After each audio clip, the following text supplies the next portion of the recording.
përgjigjur një pyetje, zoti kryeministër, ku e çon fëmijën tënd në cilën shkollë arsimon? Ne të gjithë arsimojmë në shkolla publike, ndërkohë që ti arsimon në shkollën më të shtrenjtë private në vend.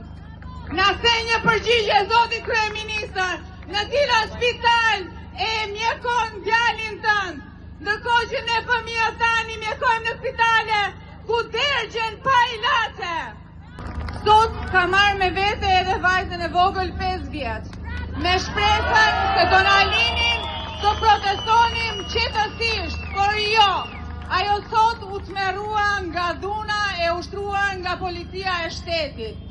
Jam e bindur që ajo nuk është dhuna e këtyre policëve të ndershëm, por është dhuna e Edi Ramës, që e urdhëron atë me një mesazh të vetëm. U dergj u bë gjys njeriu pa fëmijët e saj pranë, dhe e humbi jetën në Turqi.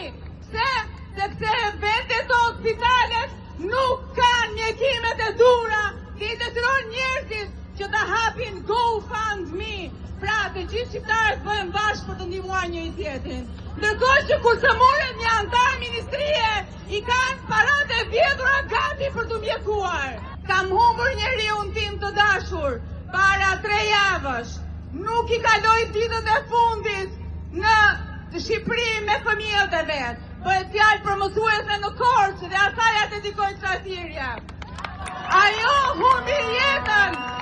Kam qenë dëshmitare 30 vjet e mundimit të prindërve të mi, të cilët nuk mendonin se në cilin spital do ta çonin, se nuk ishte spitale, por mundoheshin të gjenin numrat e ministrave, të kryeministrave të asaj kohe, sepse që në ato kohë vazhdojmë dhe nuk kemi një sistem shëndetësor të mirë organizuar për fëmijët tanë.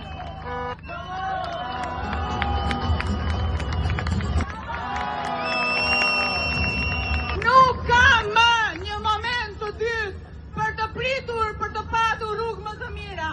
Nuk ka më një moment të dytë për të pritur që këta të pushtetit të na lirojnë vendin e të rinjve. Ata duhet t'ja lirojnë vendin të gjithë si popullit të ndershëm që punon me para dhe me zgjidhjen tonë. Ju lutem, dilni të gjithë në shesh.